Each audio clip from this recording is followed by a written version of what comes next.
आप सभी को अभिलाषा चौहान का नमस्कार। तो इस वीडियो में मैं प्रस्तुत हूँ वाक्य और संरचना के आधार पर वाक्य के भेदों को लेकर।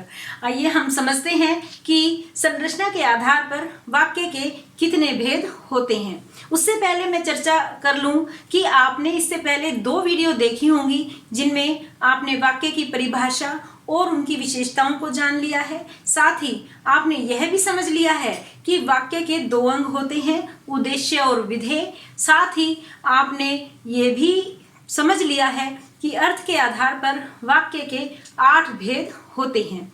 और उसी कड़ी को आगे बढ़ाते हुए आइए आज हम चलते हैं संरचना के आधार पर वाक्य के भेदों की तरफ। संरचना के स्थान पर कई जगह पर रचना शब्द का इस्तेमाल होता है, तो कहीं कहीं बनावट शब्द का भी इस्तेमाल होता है। इन तीनों ही शब्दों का एक ही अर्थ है कि हम किसी संरचना, बनावट या रचना के आधार पर वाक्य के भेदों की चर्चा इसमें करते हैं। तो संरचना के आधार पर वाक्य के 3 भेद होते हैं जिनका नाम है सरल वाक्य, संयुक्त वाक्य और मिश्र वाक्य।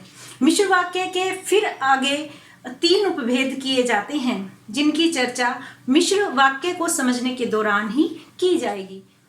तो आइए सबसे पहले समझते हैं वाक्य का पहला भेद, सरल वाक्य। सरल वाक्य की परिभाषा को जानने से पहले इसका उदाहरण देख लेना जरूरी है। उदाहरण है सचिन खेलता है। सचिन करता है, खेलता है क्रिया है। इस वाक्य में कर्म नहीं है, यह क्रिया अकर्मक क्रिया है, केवल कर्ता और क्रिया। तो इस तरह के वाक्य सरल वाक्य होते हैं। इसमें केवल एक कर्ता है और एक ही क्रिया है। अगला वाक्य देखिए, सचिन और रोहित क्रिकेट खेलते हैं। अब इस वाक्य में 2 कर्ता हैं, सचिन और रोहित, और साथ ही क्रिया एक ही है, क्रिकेट खेलते हैं। क्रिकेट कर्म है और मुख्य क्रिया केवल एक है जो है खेलते हैं। तो इन दोनों वाक्यों में क्या अंतर है? पहले वाक्य में कर्ता केवल एक था, दूसरे वाक्य में कर्ता 2 हैं। पहले वाक्य में केवल क्रिया थी और एक ही क्रिया थी, दूसरे वाक्य में क्रिया के साथ कर्म भी है परंतु मुख्य क्रिया यहाँ भी एक ही है। तो इस तरह के वाक्य भी सरल वाक्य होते हैं। अगला उदाहरण देखिए, सचिन, विराट और रोहित क्रिकेट खेलते हैं। इस वाक्य में 3 कर्ता हैं परंतु मुख्य क्रिया यहाँ भी एक ही है, खेलते हैं। तो यह वाक्य भी सरल वाक्य है। चौथा वाक्य देखिए, सचिन का शिष्य विराट क्रिकेट खेलता है।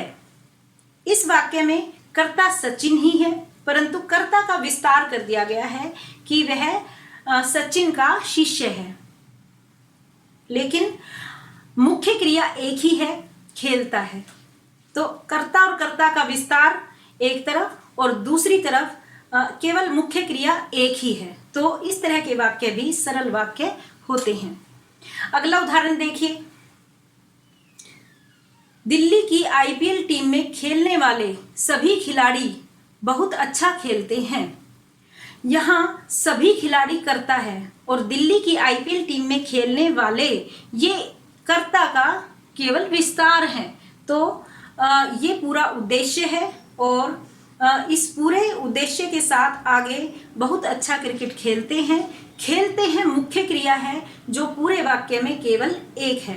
तो कहने का अर्थ यह हुआ कि इस वाक्य में भी कर्ता का विस्तार चाहे कितना ही हो, इसी तरह से कर्म का विस्तार चाहे कितना ही हो, परंतु मुख्य क्रिया यहाँ पर भी एक ही है।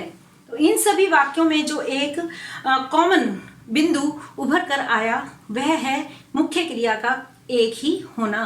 तो जिन वाक्यों में कर्ता एक हो या एक से अधिक हो या कर्ता का विस्तार किया गया हो, इसी तरह से चाहे कर्म का विस्तार किया गया हो चाहे क्रिया का विस्तार किया गया हो, परंतु यदि मुख्य क्रिया एक ही है तो इस प्रकार के सभी वाक्य सरल वाक्य कहलाते हैं। तो इस तरह से मैं समझती हूँ कि आप कर्ता के विस्तार को देखकर या कर्म के विस्तार को देखकर या क्रिया के विस्तार को देखकर किसी प्रकार की दुविधा में नहीं रहेंगे और आप पहचान पाएंगे कि इस तरह के सभी वाक्य सरल वाक्य होते हैं। आइए अब संरचना के आधार पर वाक्य के दूसरे भेद की तरफ चलते हैं, जिसका नाम है संयुक्त वाक्य, जहां दो या दो से अधिक उपवाक्य किसी समुच्चय बोधक अव्यय या योजक शब्द के द्वारा जुड़े होते हैं। उन वाक्यों को हम संयुक्त वाक्य कहते हैं। कहने का अर्थ यह है कि संयुक्त वाक्य में दो या दो से अधिक वाक्य होते हैं और इन दोनों वाक्यों को जोड़ने के लिए किसी समुच्चय बोधक शब्द का प्रयोग किया जाता है। उदाहरण देखिए, आदित्य खाना खा रहा है और अनिरुद्ध पढ़ रहा है। ये पूरा एक ही वाक्य है। पहला वाक्य है आदित्य खाना खा रहा है, दूसरा वाक्य है इसमें अनिरुद्ध पढ़ रहा है।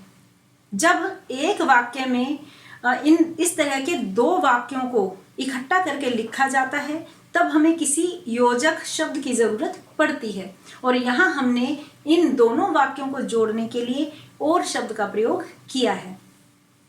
तो ये आप स्पष्ट रूप से समझ पा रहे होंगे कि दोनों ही वाक्य महत्वपूर्ण हैं, दोनों ही वाक्य समान महत्व के हैं।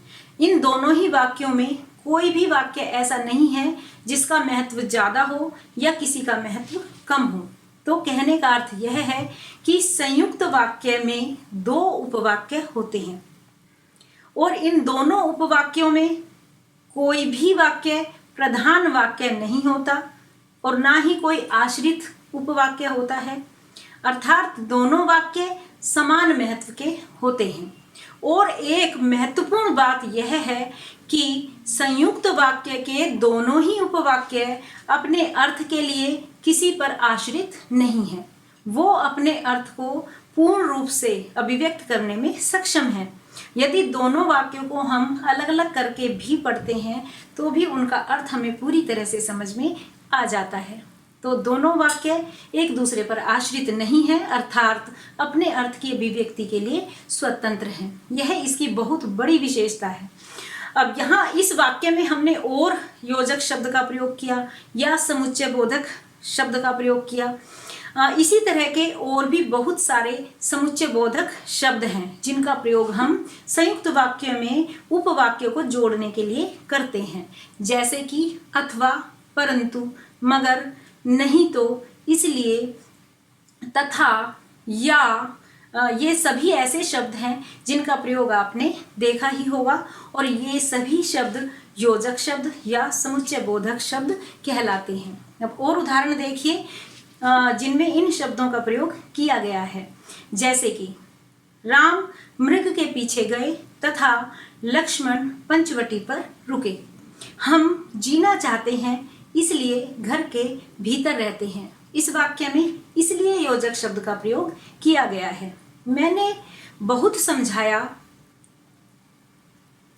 उसे बहुत समझाया मगर वह नहीं माना। इस वाक्य में मगर शब्द का प्रयोग किया गया है और यह मगर शब्द विरोध सूचक है, जिसमें पहले वाक्य का विरोध दूसरे वाक्य में करता हुआ दृष्टिगत होता है।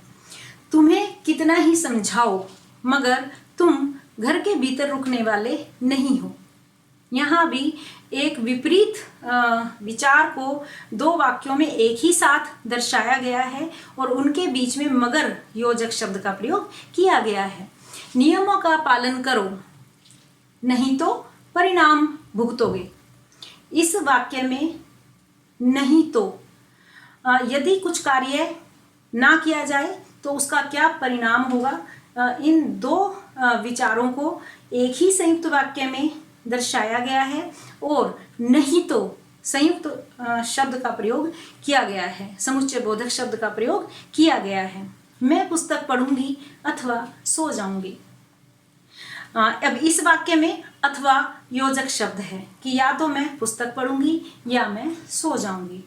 इस तरह के अथवा या शब्दों का प्रयोग आप अपने विभिन्न परीक्षाओं के प्रश्न पत्रों में भी देखते हैं, जिसमें आप समझ जाते हैं कि या तो यह प्रश्न करना है या फिर जो नीचे लिखा है वह प्रश्न हल करना है। तो इस तरह से आपने देखा कि संयुक्त वाक्य में दो स्वतंत्र वाक्य होते हैं, दोनों ही समान महत्व के होते हैं, कोई भी प्रधान उपवाक्य नहीं होता, दोनों वाक्य अपने अर्थ को पूर्ण रूप से अभिव्यक्त करने में सक्षम होते हैं और किसी न किसी समुच्चय बोधक अव्यय या योजक शब्द से जुड़े होते हैं। संयुक्त वाक्यों के बारे में एक बात जान लेना और जरूरी है कि कभी कभी जब हम संयुक्त वाक्य लिखते हैं तो उनमें योजक शब्दों का या समुच्चय बोधक शब्दों का लोप कर दिया जाता है। जैसे कि उदाहरण देखो, तुम्हें आना है तो आओ, जाना है तो जाओ। इन दो उपवाक्यों के बीच में कोई भी योजक शब्द इस्तेमाल नहीं किया गया है, केवल अल्प विराम या कोमा लगा दिया गया है।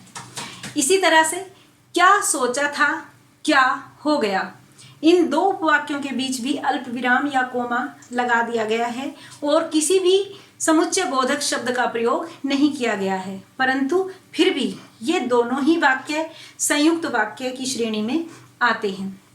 तो आइए अब हम चलते हैं संरचना के आधार पर वाक्य के तीसरे भेद की तरफ, जिसका नाम है मिश्र वाक्य।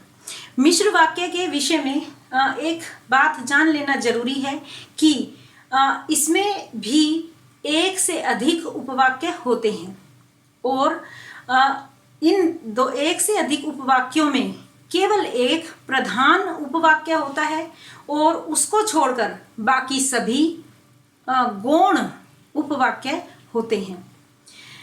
मिश्र वाक्यों में एक खास बात यह भी है कि ये दोनों ही उपवाक्य अपने अर्थ को अकेले पूर्ण रूप से अभिव्यक्त नहीं कर पाते हैं। कहने का अर्थ है कि चाहे वो गौण उपवाक्य हो, वह भी अपने अर्थ के लिए मुख्य या प्रधान वाक्य पर आश्रित रहता है, और चाहे वह प्रधान उपवाक्य हो, वह भी अपने अर्थ की पूर्ण अभिव्यक्ति के लिए अपने गौण उपवाक्य पर आश्रित रहता है। अर्थात चाहे कितने भी उपवाक्य हों, वे सभी अपने अर्थ की पूर्ण अभिव्यक्ति के लिए एक दूसरे पर आश्रित रहते हैं। मिश्र वाक्य के बारे में एक बात और ध्यान देने योग्य है कि प्रधान उपवाक्य की पहचान कैसे हो और गौण उपवाक्य की पहचान कैसे हो। तो इसके लिए एक ही तरीका है कि पूरे वाक्य में जिस वाक्य में मुख्य क्रिया होती है वही प्रधान उपवाक्य होता है। अब इन सभी लक्षणों को जिनकी अभी हमने चर्चा की, इन सभी को हम उदाहरणों के माध्यम से समझेंगे। तो 3 वाक्य मैं आपको यहाँ पर दिखा रही हूँ। पहला वाक्य है, अध्यापिका ने कहा कि आज हम हिंदी पढ़ेंगे। इस वाक्य में अध्यापिका ने कहा एक उपवाक्य है, आज हम हिंदी पढ़ेंगे दूसरा उपवाक्य है, और इन दोनों उपवाक्यों को की समुच्चय बोधक से जोड़ा गया है। अब यहाँ पर अध्यापिका ने कहा, इस वाक्य में कहा इस वाक्य की मुख्य क्रिया है, इसीलिए अध्यापिका ने कहा यह प्रधान उपवाक्य है। और दूसरा कि आज हम हिंदी पढ़ेंगे, इसमें अध्यापिका द्वारा जो बात कही गई है केवल उसी का विस्तार है। तो यदि हम इसको ध्यान से देखें तो गौण वाक्य केवल प्रधान उपवाक्य के अध्यापिका के कथन का विस्तार है, अर्थात उनके द्वारा दिया गया वक्तव्य है।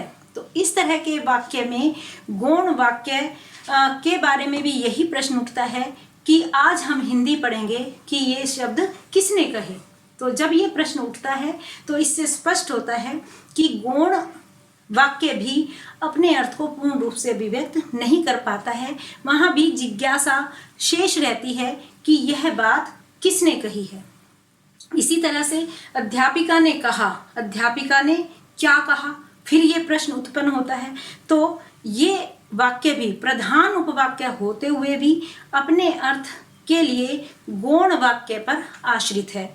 ये दोनों ही वाक्य एक दूसरे पर आश्रित हैं अपने अर्थ को पूर्ण रूप से समझाने के लिए, इसलिए इस तरह के वाक्य मिश्र वाक्य कहलाते हैं। परिभाषित करते समय हमने यही बात बहुत जोर देकर कही थी कि गौण वाक्य हो चाहे प्रधान वाक्य हो, दोनों ही अपने अर्थ के लिए एक दूसरे पर आश्रित रहते हैं। दूसरा उदाहरण देखिए, यह वही घड़ी है जो मेरे पिताजी ने मुझे दी थी। इस वाक्य में दो उपवाक्य हैं। पहला उपवाक्य है यह वही घड़ी है, अगला उपवाक्य है जो मेरे पिताजी ने मुझे दी थी, जो समुच्चय बोधक शब्द है जो इन दोनों वाक्यों को जोड़ रहा है। परंतु यहाँ पर एक खास बात यह है कि मुख्य वाक्य जिसको हमने प्रधान उपवाक्य कहा है, उसमें घड़ी के विषय में बात हो रही है कि यह वही घड़ी है, और जिज्ञासा उत्पन्न होती है कि कौन सी घड़ी है, तो उसका उत्तर हमें गौण उपवाक्य में मिलता है कि जो मेरे पिताजी ने मुझे दी थी। कि जो मेरे पिताजी ने मुझे दी थी, जो मेरे पिताजी ने मुझे दी थी, यह वाक्य यदि हम अलग से देखें तो मन में जिज्ञासा होती है कि कौन सी घड़ी जो मेरे पिताजी ने मुझे दी, कौन सी घड़ी। तो प्रश्न यहाँ भी उत्पन्न होता है। दोनों ही वाक्यों में अलग अलग देखने पर या बोलने पर प्रश्न शेष रह जाता है, इसलिए जिज्ञासा का समाधान ये अकेले अकेले नहीं कर पाते हैं, अर्थात ये अपने अर्थ के लिए, अर्थ की पूर्णता के लिए एक दूसरे पर आश्रित हैं। इसलिए इस प्रकार के वाक्य भी मिश्र वाक्य कहलाते हैं। अब एक वाक्य और देखिए, यदि परिश्रम करोगे तो अवश्य सफल होगे। पहले वाक्य में यदि परिश्रम करोगे और दूसरे वाक्य में तो अवश्य सफल होगे। यह लगभग जब हमने अर्थ के आधार पर वाक्य के भेद पढ़े थे तो उनमें से संकेतवाचक से मिलता जुलता सा प्रतीत होता है कि यदि ऐसा करोगे तो ये होगा, जैसे जिसको हमने कहा था कि ये शर्तवाची वाक्य भी कहलाते हैं, और लगभग उन्हीं की तरह से ये वाक्य भी होते हैं जिसमें हम इस तरह की बात करते हैं कि यदि ये होगा तो ये होगा। तो एक कारण और प्रभाव की दृष्टि से भी हम इसको देख सकते हैं। और दोनों ही वाक्य यहाँ पर कि यदि परिश्रम करोगे तो अवश्य सफल होगे, ये अपने अर्थ के लिए एक दूसरे पर निर्भर हैं। और पहला इनमें से यदि परिश्रम करोगे, इस उपवाक्य में इस वाक्य की मुख्य क्रिया मौजूद है, इसलिए यह प्रधान उपवाक्य है। और दूसरा वाक्य उस पहले का ही एक तरह से प्रभाव बता रहा है या परिणाम बता रहा है, उसमें वाक्य की मुख्य क्रिया नहीं है, इसलिए वह गौण उपवाक्य है। तो ये तीनों ही वाक्य जिनकी अभी हमने चर्चा की, ये मिश्र वाक्य के उदाहरण थे।